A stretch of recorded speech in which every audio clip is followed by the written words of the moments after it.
Guys, ituturo ko sa inyo kung paano ito ginawa yung umaandar yung sapatos, guys. Ayan, panoorin nyo muna, guys. Ito yung video na yan. Yan, panoorin nyo kung paano ko ginawa yung magic tricks na ito, guys. Unang-una, yung cellphone nyo ay pabaliktad. And then, ilagay nyo yung sapatos sa pinakamalapit sa camera. Tapos, pumunta kayo dun sa pinakamalayo, guys, sa likod ng sapatos. Ayan, at kumuha tayo din ng empty background. Kailangan hindi maggalaw-galaw yung cellphone.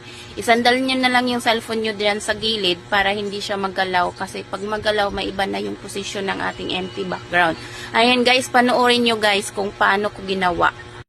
Hi, guys, ayan. Gawa tayo ng tutorial. Ayan, i-freeze lang natin yung ganyang position, guys. Hanapin nyo natin yung freeze. Ayan.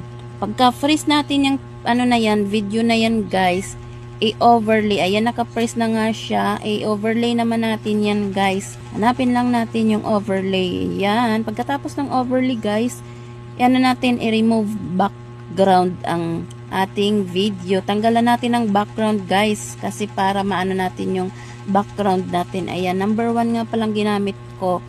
Yan, i-brush na natin yung ating video, yung object natin, guys, para maalis na yung, para magkaroon tayo ng empty background. Ayan. Dandahan lang sa pag-brush. Pwede naman pag lumagpas, pwede mo naman siyang burahin, guys. Yan, dandahan lang. Number 1 lang yung ginamit natin para hindi tayo talaga lalagpas. Kasi ang hirap magbura, guys. Ayan, malapit na siya, guys.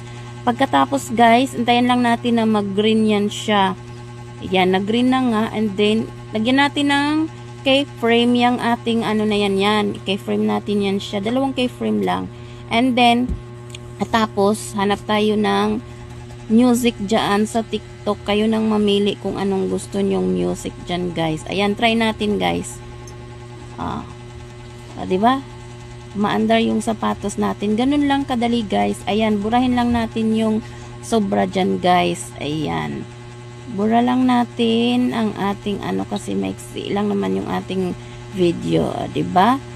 Ganun lang kadali, guys. Export na natin kung okay na 'yan, guys. Ayan.